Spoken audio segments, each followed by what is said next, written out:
शुभ और अशुभ दोनों कर्मों का परिणाम आपको निश्चित रूप से भोगना पड़ता है। उसको भोगने के लिए ही आपको ये व्यक्ति जो भी पर्टिकुलर शरीर मिला है आपको, वो मिला हुआ है और उसको भोगना है आपको।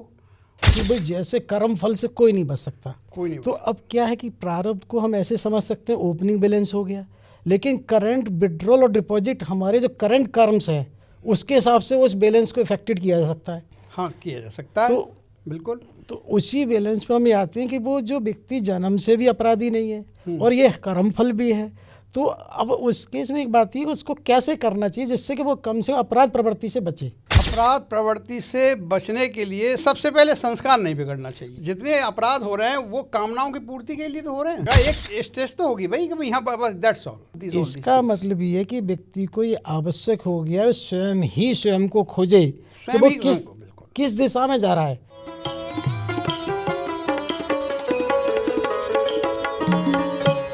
स्वयं को खोजो के इस विशेष कार्यक्रम में विशेष आमंत्रित श्री रामचरितमानस के मर्मज्ञ, उसके अलावा श्रीमद् भगवद गीता के मर्मज्ञ, उच्च न्यायालय से उत्तराखंड उच्च न्यायालय से भारमुक्त श्री सर्वेश कुमार गुप्ता जी का विशेष स्वागत है। और सबसे बड़ी बात इनकी विलक्षणता ये है कि 37 वर्ष से अधिक इन्होंने न्याय व्यवस्था में पूरा योगदान दिया है। जैसा इनकी रुचि रही है उसके हिसाब से ही ऊपर वाले की व्यवस्था, जिस दिन से उत्तराखंड बनाया कि ये न्याय प्रक्रिया से उत्तराखंड से जुड़े हुए, उस देवभूमि से जुड़े हुए हैं जिस देवभूमि में कि आदमी 1 या 2 दिन जाने के लिए तरसता है। आपका बहुत लंबा समय वहाँ रहा है और वहाँ न्याय उससे जुड़े होने की वजह से बड़े करीबी से उनका किया है। तो सबसे पहले हम उनका स्वागत करते हैं, फिर उनके विचारों से हम लाभान्वित होंगे। सबसे पहले भाई साहब आपका बहुत बहुत स्वागत है स्टूडियो में। और ये स्वयं को खोजे के अंतर्गत हम ये चाहते हैं कि कहीं ना कहीं सबका मार्गदर्शन करें। और इसमें हमारा विशेष रूप से आपसे पूछना है कि हमने देखा कि जो स्वयं को खोजो में जैसे कोई भी अपराध होता है, उस व्यक्ति को अगर हम जीवन देखें तो वो जन्म से अपराधी नहीं होता। क्या कारण होता है कि उसकी आपराधिक प्रवृत्ति क्यों बढ़ती जाती है? ये तो आपने सही कहा कि जन्म से कोई अपराधी नहीं होता। और जन्म से कोई जितने आज समाज में ये विकार फैले हुए हैं, वो वस्तुतः कोई ऐसा विकारी होना नहीं चाहता है।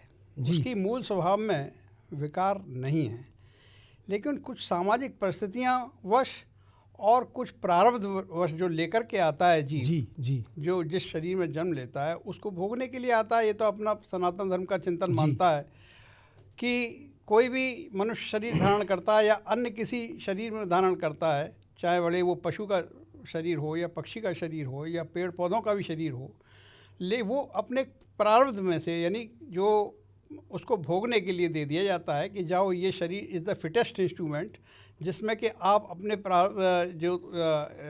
प्रारब्ध को, इसमें किए हुए कर्मों को भोग सकते हैं जी।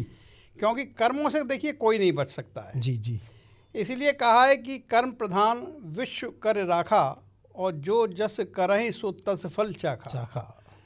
जो जैसा करेगा उसको वैसा फल जो है निश्चित रूप से मिलेगा जी। हैं अवश्य में भोक्तव्यम कृते कर्म शुभाशुभम। शुभ और अशुभ दोनों कर्मों का परिणाम आपको निश्चित रूप से भोगना पड़ता है। उसको भोगने के लिए ही आपको ये व्यक्ति जो भी पर्टिकुलर शरीर मिला है आपको, वो मिला हुआ है और उसको भोगना है आपको। तो एक तो प्रारब्धवश भोगना हुआ, दूसरी कुछ सामाजिक परिस्थितियां आपकी इस तरह की हो जाती हैं कि जिसमें कि वो विकार फलते फूलते हैं, या उसे सत्संग मिल जाएगा तो नेचुरली अच्छे शुभ कर्मों की तरफ बढ़ने लगता है वो जी। उसका संस्कार अच्छे पड़ने लगते हैं और वो जो है तामसी गुण दब जाएगा, रजोगुण और सतोगुण की बढ़ोतरी होने लगेगी उसमें, तो वो नेचुरली विकार कम होंगे उसके और अपराध कम हो गया, अपराध कम। लेकिन जहाँ अगर सोहबत उसकी बिगड़ गई जी और वैसे अपराधियों के सोहबत में आ गया, संगत में आ गया, तो निश्चित रूप से उसके जो तमोगुण हैं वो ऊपर उभर के आ जाएगा और रजोगुण और सतोगुण उसी अनुपात में नीचे चले जाएंगे।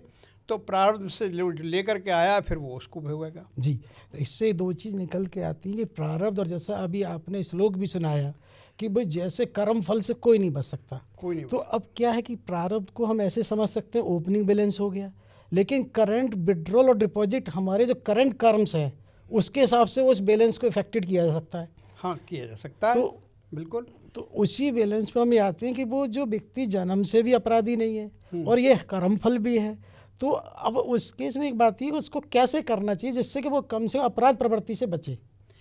अपराध प्रवृत्ति से बचने के लिए सबसे पहले मैं जो मतलब आप ध्यान आकर्षित ये करना चाहूँगा, जी, आप कितना ही मतलब ये है बच्चों जैसे माता पिता होते हैं, हर माता पिता चाहता है मेरे बच्चे बड़े संस्कारी हों और अच्छे बड़े समाज में बड़े उसमें देखे जाएं, बड़े स्तर पे देखे जाएं।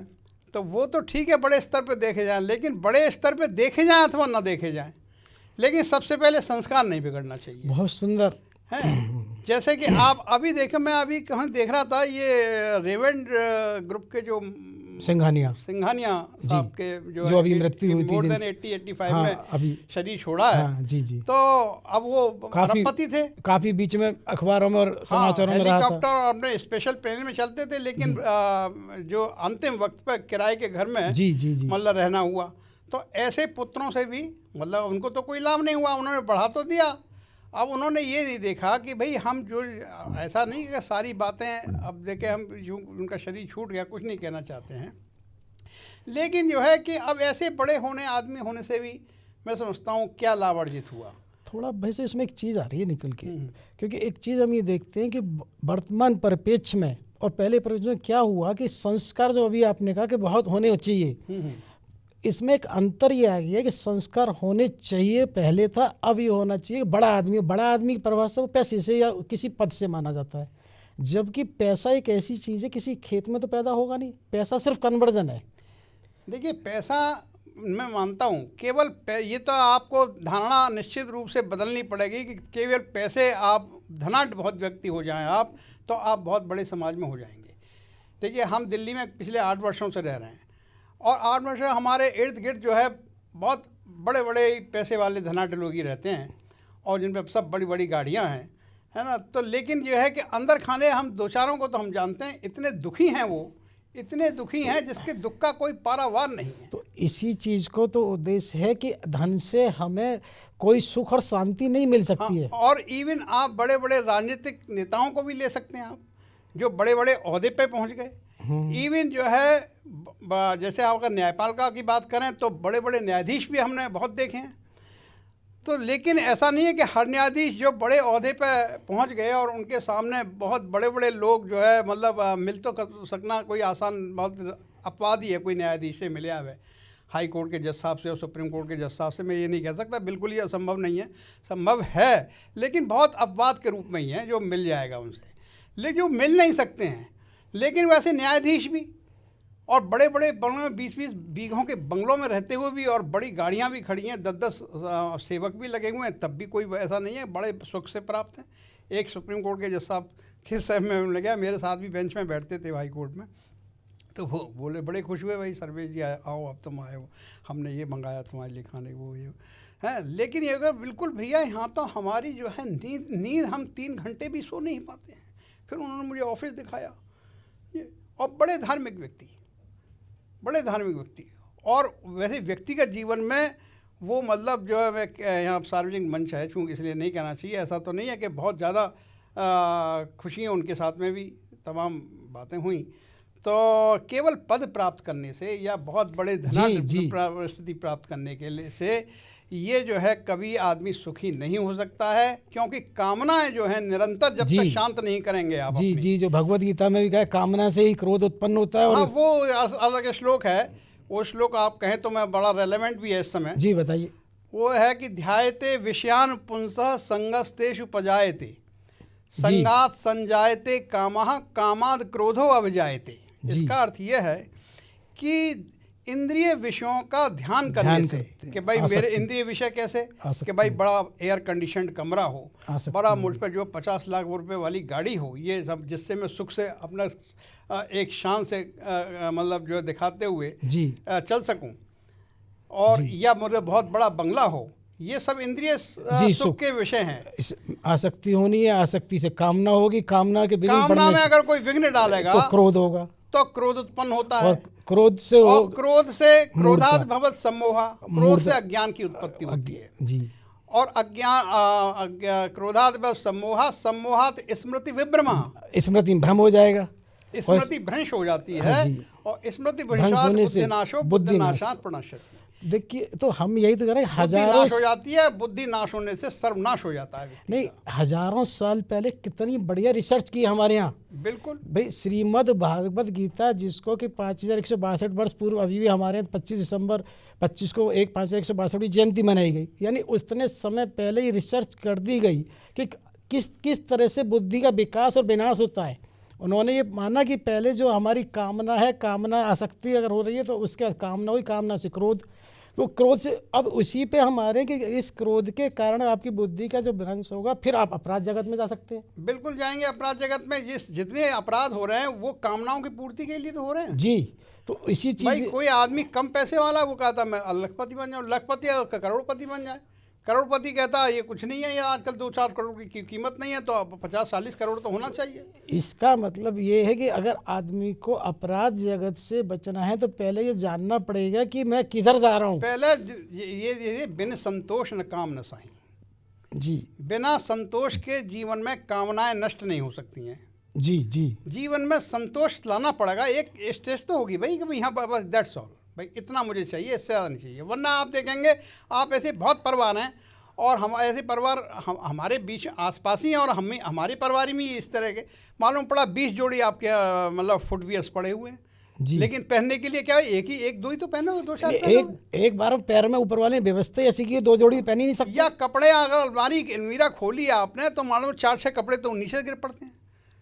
जी जी, तो इतने कपड़े, इतने आखिर what is the use of this? इसका मतलब ये है कि व्यक्ति को ये आवश्यक हो गया है स्वयं को खोजे कि वो किस दिशा में जा रहा है, किस दिशा में जा क्योंकि रहा है। हो क्या रहा है, तुम उस दिशा में जा रहे हो जिस पे कोई मंजिल ही नहीं है। बिल्कुल। भाई कामना का पहले निर्धारित करो जो कि मुझे ये पाना है, और फिर अगर वो पा भी लेना बहुत ज्यादा, हाँ तो फिर ये सब चीजें बेचैनी पैदा करती हैं, जी और बेचैनी के बाद फिर आप उन चीजों को छिपाएंगे, जी उनको छिपाएंगे, या फिर कुछ ना कुछ आपके मतलब कानून के शिकंजे में आएंगे, कुछ प्रॉब्लम खड़ी हो जाएंगी, फिर आपको जो है समाज में बदनामी का एक विषय होता है। जी जी, और बदनामी जो है सौरभ जी, मैं बता रहा हूँ कि सबसे ज़्यादा खराब चीज़ बताई गई है पूरे हमारे भगवत गीता में और रामचरितमानस में, तो बदनामी को बताया गया है। भाई साहब बहुत सुंदर आपने कहा, लेकिन आज के परिप्रेक्ष्य में हम एक चीज़ देख रहे हैं। पहले क्या होता था कि घर में कोई बात हुई, किसी बड़े ने समझा दिया तो मान ली, बिल्कुल, और नहीं मानी मुखिया ने समझा दिया, और ज़्यादा हुई पंचायत तक हो गई, बिल्कुल।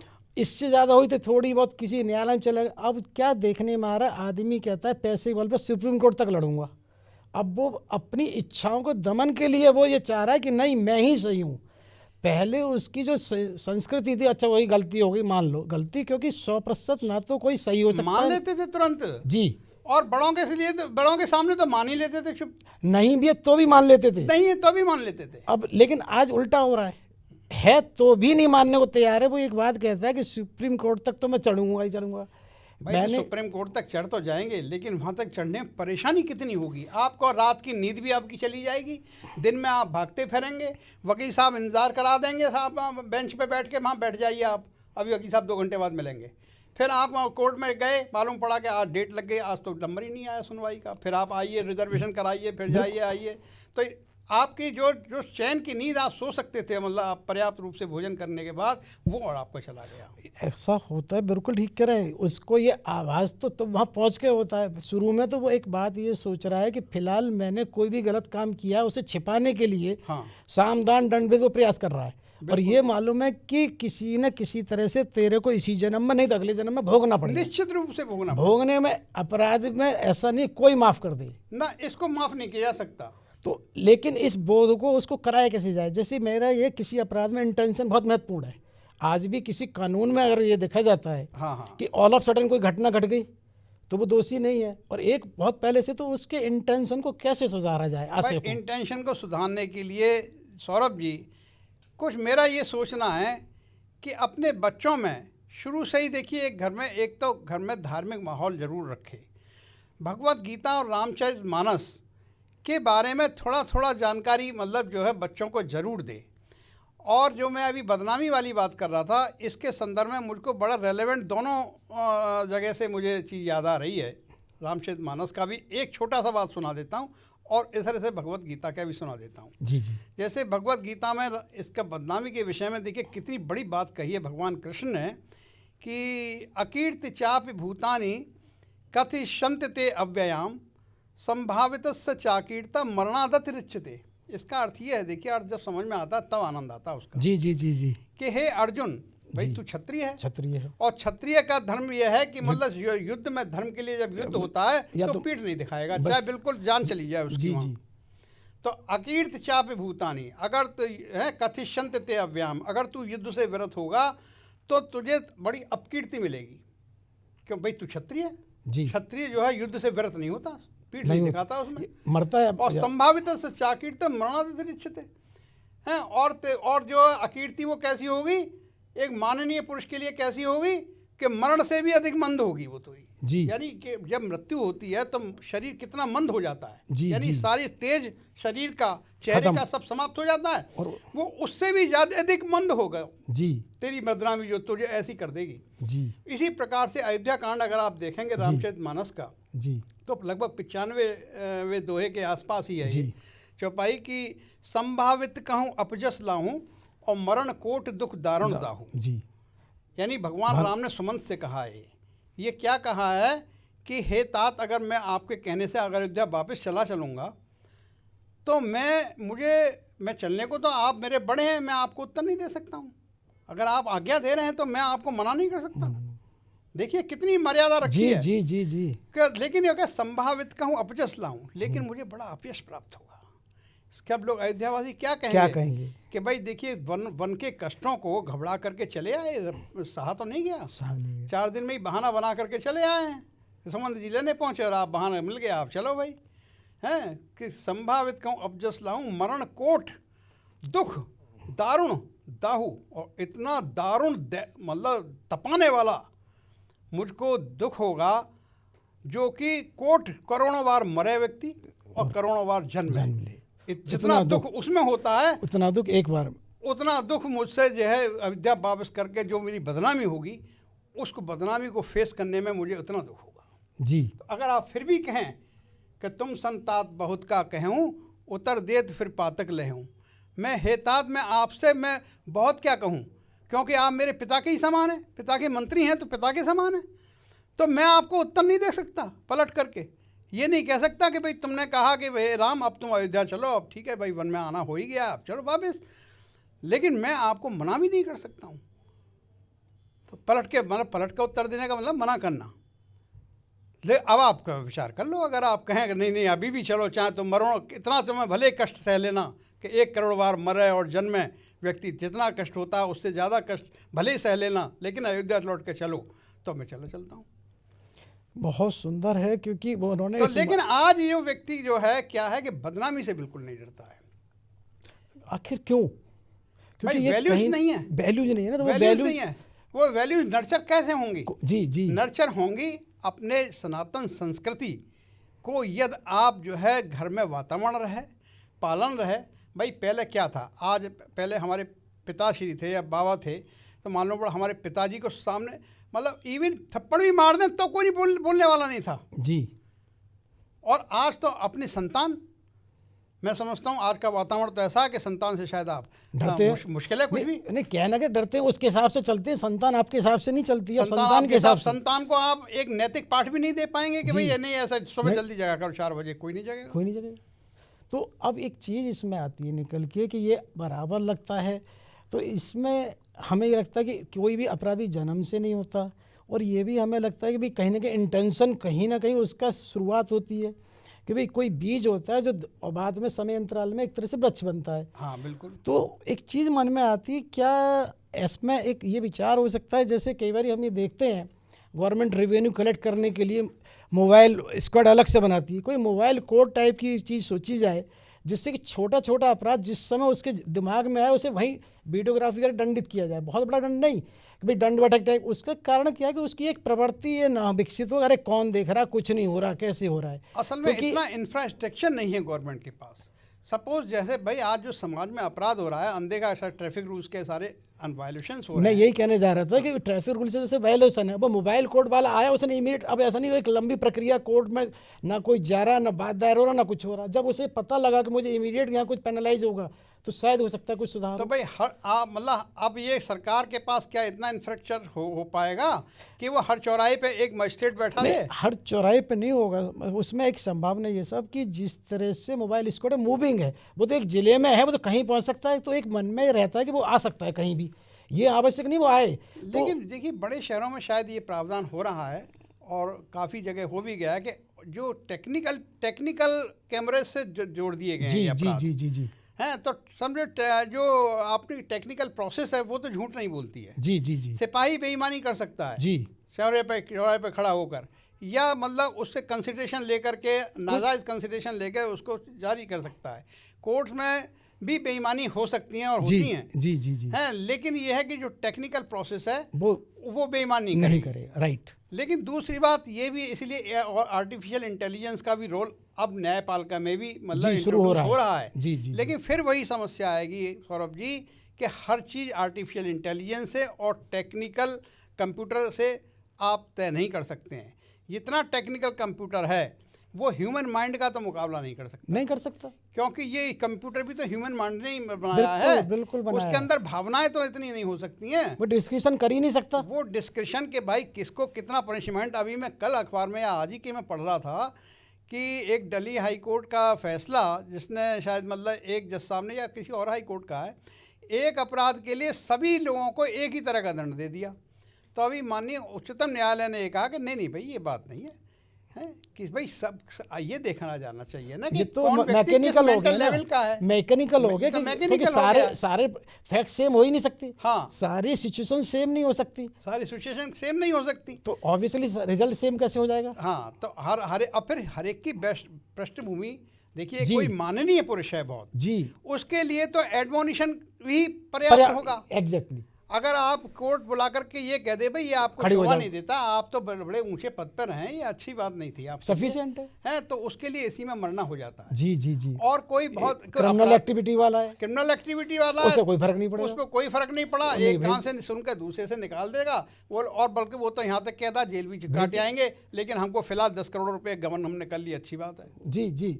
इसी चीज़ पे मैं आ रहा हूँ कि क्या होता था पहले, बहुत सारे भू माफिया होते थे, अब लोगों को फाइनेंशियली भी क्राइम होने दे में ये देखने में आता है कि वो इस चीज़ को इंटेंशनली प्लान वे में कर लेते हैं कि गबन कर लेंगे, तेरा पैसा उसी से हम केस लड़ा लेंगे। नहीं, और उन्हें जेल में रहने में कोई अपमान नहीं है, कोई शर्म नहीं है। नहीं है, क्योंकि उन्होंने मेंटली तैयार हो गए ना, कोई बात ही नहीं है। हाँ, बोले ठीक है भाई, हम एनरिच तो हो गए ना जी 13 करोड़ हो गए, बंगला भी खरीद लिया हमने बढ़िया जगह, जी जी जी और बढ़िया गाड़ी भी है, और बच्चे हमने विदेश पढ़ाने सब भेज दिए। चाहे बच्चे वो बिल्कुल उनको जो अपमानित करें जी लास्ट में जा करके, जिस पैसे से, क्योंकि बेईमानी के पैसे से पढ़े हैं वो, जी जी पढ़ जी रहे हैं, लेकिन उसे इस बात की चिंता नहीं है और इस बात पे विचार भी नहीं करते हैं आगे। जी। फिलहाल एनरिच हो जाए, भले जेल हुआ है, ऐसे बड़े बड़े अधिकारी हैं, आप देख रहे हैं कई अधिकारी जेल जा रहे हैं, जैसे कि मैं ये देखता हूँ आप उत्तराखंड और में इसमें कोई बुरा भी नहीं मानता है। जी, जैसे उत्तराखंड में आप इतने समय रहे, तो उत्तराखंड में आपने देखा हो कि जो वहाँ के जनजातीय लोग हैं, तो वो किसी न किसी प्राकृतिक आपदा को देखते रहते हैं, तो उससे डरते हैं, उन्हें लगता है कहीं कोई है। वहाँ नैतिक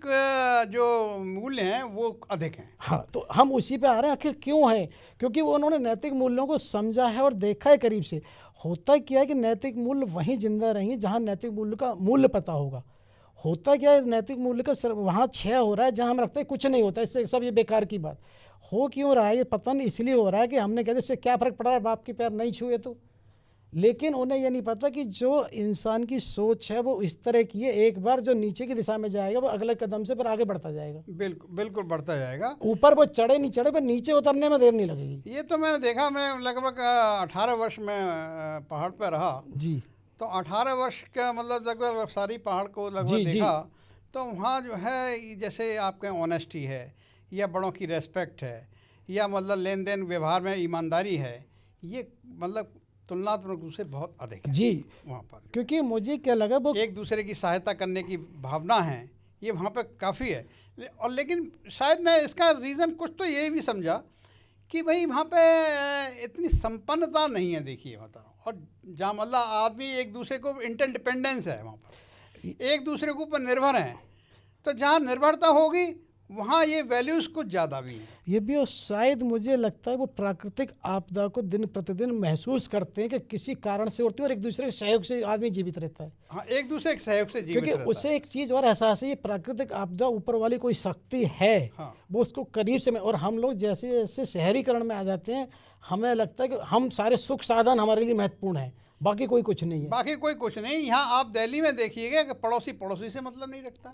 वो इसका मतलब उसकी सोच ऐसी हो गई है ना, वहाँ पर ये माना जाता है कि नहीं, एक दूसरे का सहयोग ही महत्वपूर्ण है, जबकि कोई भी जीवन में संपूर्ण नहीं हो सकता। कोई जीवन संपूर्ण नहीं हो सकता है। और जबकि कोई आपदा आती है तो वसूली सहयोग की आवश्यकता तो होती है, निश्चित होती है। कोई व्यक्ति शारीरिक, मानसिक, आर्थिक पूरा नहीं है। अगर आप किसी भी वजह से आर्थिक बहुत मजबूत है तो शारीरिक कमजोर होंगे, शारीरिक और मानसिक रूप होंगे। से बहुत कमजोर भी हैं, लेकिन उस अर्थ का इतना आप में शरीर में इतना भी सामर्थ्य नहीं होती है कई बार कि उस अर्थ का उपयोग कर ले, उस अर्थ का उपयोग करके अपनी परेशानियों को दूर कर लें। तो लेकिन अब ये हमने देखा कि जहाँ मतलब कई बार पैसा तो बहुत है, लेकिन पैसे को यूज़ करने के लिए भी तो सामर्थ्य चाहिए, शरीर की शक्ति चाहिए, सहयोग चाहिए, पड़ोसियों का सहयोग चाहिए, रिश्तेदारों का सहयोग चाहिए, या मतलब जो इस तरह के मतलब जो कुछ तो हो। हाँ, लेकिन ऐसी नहीं है। इसका मतलब जो आपने सारी बातों का निचोड़ निकाला, हर हालत में बच्चों को संस्कारित होना पड़ेगा, समाज को संस्कारित होना पड़ेगा, परिवार को संस्कारित होना पड़ेगा।